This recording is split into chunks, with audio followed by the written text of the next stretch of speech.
अजित पवारांचं अपघाती निधन झालं. त्यांच्या निधनानंतर पुढच्या 4च दिवसात राज्यात प्रचंड वेगानं घडामोडी घडल्या. सुनेत्रा पवार यांनी आज उपमुख्यमंत्री पदाची शपथ घेतली आणि त्यांना अजितदादांकडच्या 3 खात्यांचा कार्यभार देण्यात आलाय. फक्त अर्थ खातं फडणवीसांनी स्वतःकडे ठेवलंय. सोबतच त्यांच्याकडे राष्ट्रवादीची सगळी सूत्रही देण्यात आली आहेत. आता सगळ्या गोष्टी ज्या वेगानं घडल्या ते पाहून अनेकांना धक्का बसलाय. खरं तर अजित पवारांच्या मृत्यूनंतर शरद पवार गटाच्या नेत्यांनी दोन्ही राष्ट्रवादीचं विलिनीकरण होणार होतं असं सांगायला सुरुवात केलेली.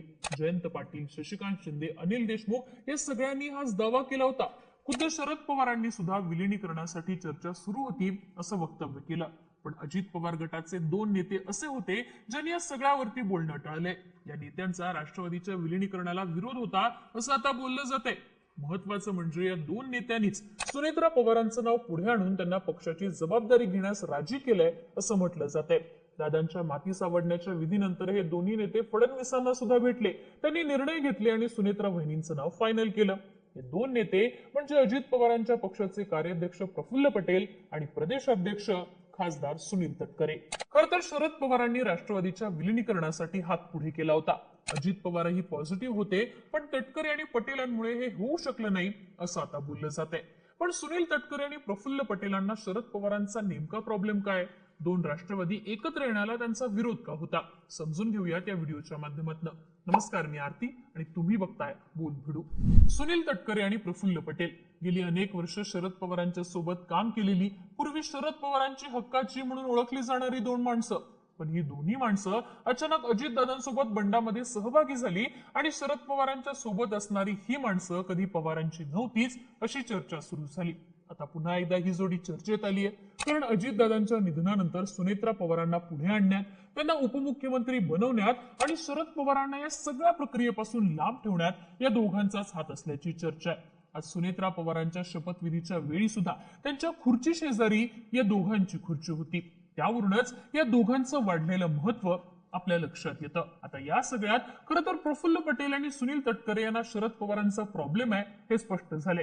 आणि या प्रॉब्लेमचं पहिलं कारण सांगता येतं ते म्हणजे या दोन्ही नेत्यांना असलेली सत्तेची गरज. प्रफुल्ल पटेल यांनी अनेकदा स्पष्टपणे म्हटलंय की 2014 पासून राष्ट्रवादीच्या भाजपसोबत जाण्यासाठी अनेकदा चर्चा झालेल्या, 2 पक्षांमध्ये बैठकाही झाल्या होत्या. पण शरद पवारांनी कधीच अंतिम होकार दिला नाही. त्यांच्या हो नाहीच्या राजकारणामुळे पक्षाचं नुकसान होतंय असं प्रफुल्ल पटेलांचं मत होतं. खरं तर प्रफुल्ल पटेल यांच्यावरती घोटाळ्यांच्या आरोपांमुळे ईडी आणि सीबीआयची टांगती तलवार होती. तसं सुनील तटकरे यांचं नाव सिंचन घोटाळ्यात चर्चेत आलेलं. त्यामुळे या दोन्ही नेत्यांना कारवाई टाळण्यासाठी सत्तेची आवश्यकता होती. त्यासाठी शरद पवारांनी सत्तेत असलेल्या भाजपशी राजकीय तडजोड करावी अशी या नेत्यांची इच्छा होती. पण शरद पवारांनी भाजपशी अनेकदा चर्चा करून सुद्धा तत्वांचं कारण सांगून एकत्र यायला नकार दिला. त्यामुळे या दोन्ही नेत्यांची अडचण होत होती. 2019 मध्ये राज्यात महाविकास आघाडीचं सरकार सत्तेत आल्यानंतर या नेत्यांना सत्ता मिळाली खरी, पण एकनाथ शिंदेच्या बंडानंतर हे सरकार कोसळलं. त्यानंतर या नेत्यांना स्वतःचं संरक्षण करण्यासाठी आणि आपलं राजकीय अस्तित्व टिकवून ठेवण्यासाठी सत्तेची गरज लागत होती. त्यामुळे जेव्हा अजितदादांनी राष्ट्रवादीत बंड करून महायुतीसोबत जाण्याचा निर्णय घेतला तेव्हा हे नेते सुद्धा दादांसोबत सत्तेत गेले. भाजपसोबत सत्तेत सामील झाल्यावर या नेत्यांना अनेक प्रकरणामध्ये दिलासा मिळाला किंवा चौकशीची तीव्रता कमी झाली असं एकंदर निरीक्षण अनेकांनी नोंदवले. नेते जर शरद पवारांच्या सोबत राहिले असते, पर्यायानं सत्तेच्या बाहेर राहिले असते तर मात्र त्यांची राजकीय अडचण झाली असती. आणि हाच या नेत्यांना शरद पवारांचा प्रॉब्लेम आहे हे नक्की. सुनील तटकरे आणि प्रफुल्ल पटेलांना शरद पवारांचा प्रॉब्लेम असण्याचं दुसरं कारण म्हणजे या नेत्यांचं पक्षातलं स्वतःचं स्थान धोक्यात आलेलं होतं.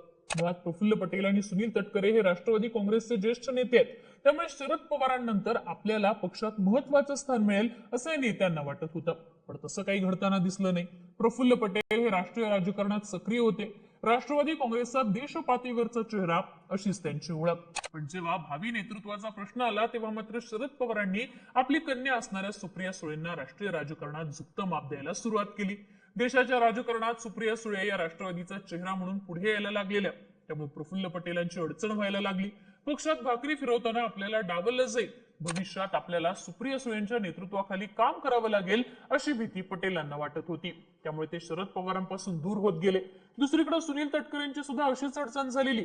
तटकरे 2014 ते 2018 दरम्यान राष्ट्रवादीचे प्रदेशाध्यक्ष होते. पण नंतर मात्र त्यांना ही संधीच मिळाली नाही. पक्षात संघटनात्मक बदल झाले. त्यानंतर शरद पवारांनी जयंत पाटलांसारख्या नेत्यांना नेहमी झुकतं माप दिलं. तटकरे हे अजित पवार गटाचे मानले जात असल्यानं त्यांचं पक्षातलं महत्व आपोआप कमी केलं जातंय असं बोललं जात होतं. याच काळात शरद पवारांनी रोहित पवारांना सक्रिय राजकारणात आणलं. त्यामुळे तटकरेंसारख्या जुन्या नेत्यांच्या संधी मर्यादित झाल्याची चर्चा झाली. आणखी काही काळ आपण शरद पवारांच्या सोबत राहिलो तर आपलं राजकीय भविष्य उरणार नाही असं या नेत्यांना वाटत होतं. त्यामुळे अजितदादांनी बंड केल्यावर त्यांनी दादांसोबत जायचं ठरवलं. अजितदादांच्या पक्षाचं प्रदेश अध्यक्षपद हे 2023 पासून तटकरेंकडेच आहे. शरद पवारांच्या सोबत राहून हे पद त्यांना मिळालं नसतं, तो सन्मान त्यांना मिळाला नसता, हे मात्र या सगळ्यातनं क्लिअर होताना दिसतं.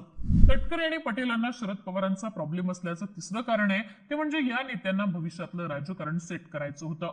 सुनील तटकरेंना महाराष्ट्राच्या राजकारणात स्वतःसोबतच त्यांच्या कुटुंबाचं स्थानही मजबूत करायचं होतं. यासाठी त्यांना त्यांची मुलगी अदिती तटकरे आणि मुलगा